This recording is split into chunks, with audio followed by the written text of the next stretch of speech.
अस्सलाम वालेकुम दोस्तों, मैं हूं वसीम और आप देख रहे हैं पैरट ब्रीड पॉइंट चैनल।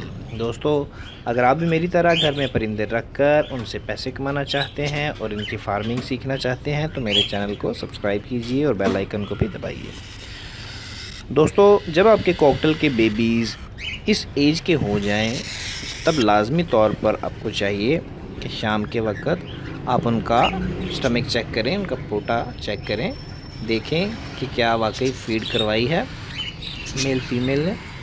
और अगर नहीं करवाई, बाज़ औक़ात ऐसे होता है कि बड़े बच्चे जो होते हैं वो पहले फीड ले लेते हैं और छोटे की बारी कम आती है या आने ही नहीं देते, तो छोटा बच्चा जो होता है वो दिन ब दिन वीक होता जाता है। तो आपने इसी चीज़ को चेक करना है। ठीक है दोस्तों, फोकस हमारा यही है कि कोई भी बच्चा जो है वो छोटा ना रहे।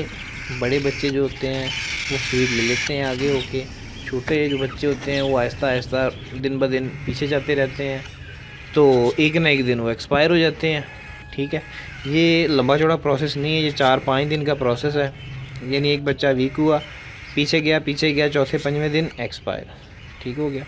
तो आपने इस चीज़ का ख्याल रखना है, रोज़ चेक कीजिए अपने बेबीज़ को, और इससे जो होगा आपके जो बेबीज़ हैं कॉकटेल के वो एक्सपायर नहीं होंगे।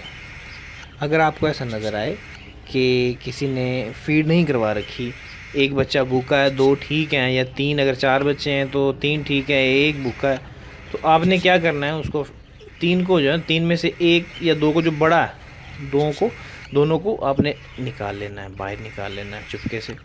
और फिर उनको जो है फीड अगर पड़ी है, नई फ्रेश पड़ी है तो ठीक है, अगर फ्रेश नहीं पड़ी तो नहीं डाल देनी है फीड, ताकि कॉकटेल खाकर वो जाकर फीड करवा दे एक बच्चे को। ठीक है, तो इस चीज़ का आपने लाजमी तौर पर ख्याल रखना है, बच्चों को चेक करना है नीचे नमी तो नहीं पैदा हो रही, सब चीज़ों का ख्याल रखना है आपने।